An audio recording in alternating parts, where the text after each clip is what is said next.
пратено се ви добре некакво. Јас тука живееше, ама вака не ми беше падната крова кога беше господинот Любомир Јанев во собранието. И јас сум бил кај него 2-3 пати одјав да молих се до него, за да видат да ми помогнат, ама вака не ми беше пропаднато.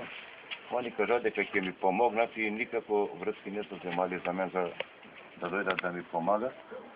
Они ми спратија до социјалното, јас ојдеја до социјалното, само беше директората Сонја.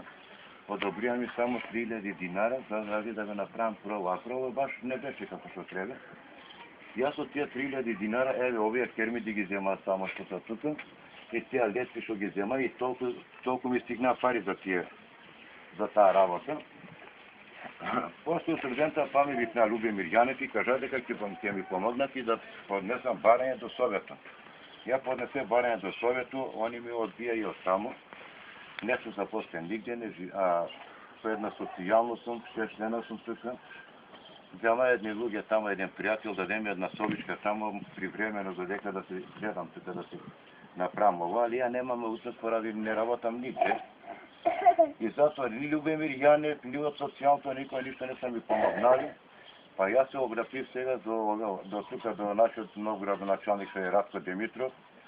Стварно човеко не може сите да ни префане од седеш на сите да ни помогне, али јас како сум бил кај него, човеко ни да ми истера, ни ништо, здраво со него, поштување.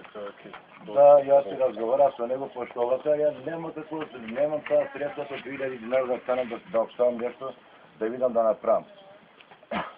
Зато и друго, децата на школа не ми одат, пошто нема могуćност од дека да ги издржавам.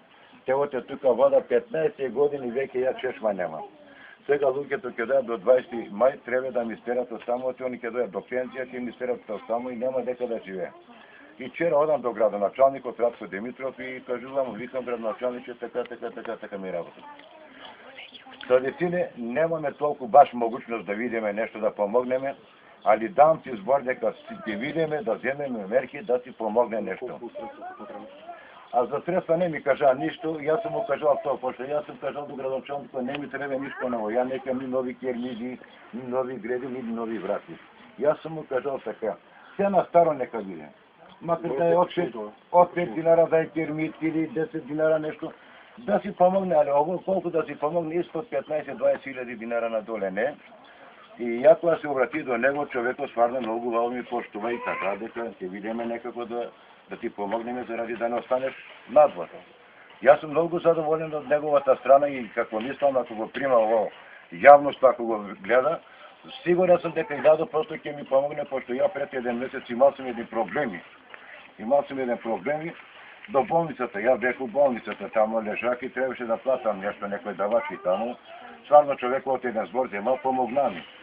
И затоа сакам до него да си ставам исто така, да видя некако да земе мерки за оваа работа, па тај градоначалник како не ми е помогнал, бар од малку до малку сигурен сум многу 1000% гарантирам дека ќе ни помогне овај градоначалник, пошто ово ми е паднато повеќе од дождо.